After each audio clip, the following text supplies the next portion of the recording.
તો આજે હું આવેલી હતી બાળ મંદિરે અને આજે મને યાદ આવ્યું કે હરદેવનો બર્થડે હતો.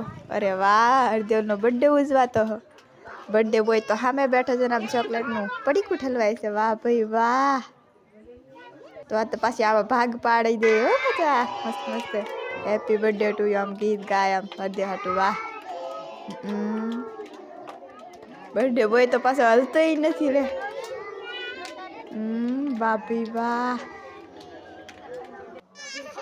આ આપણા જયેશભાઈ, તમે એને તો ઓળખતા જશો. આ અમારા ઘરનો શેતાની બચ્ચો જે બહુ આમ શેતાની કરે છે. આ ચોકલેટ એને બાંધીને લીધેલી છે, એ તમને ખબર નહીં હોય એટલે બીજા કોઈ નહીં, એની બેન પાસે લીધેલી હતી. તો આ ચોકલેટ એની બાંધેલ લીધેલી છે એની બેન પાસેથી. ચોકલેટ આપ્યા તો આ છે એની બેન, જેની પાસે મારી લઈ ગઈ, બે લઈ ગઈ છે. તો આ છે પીવું.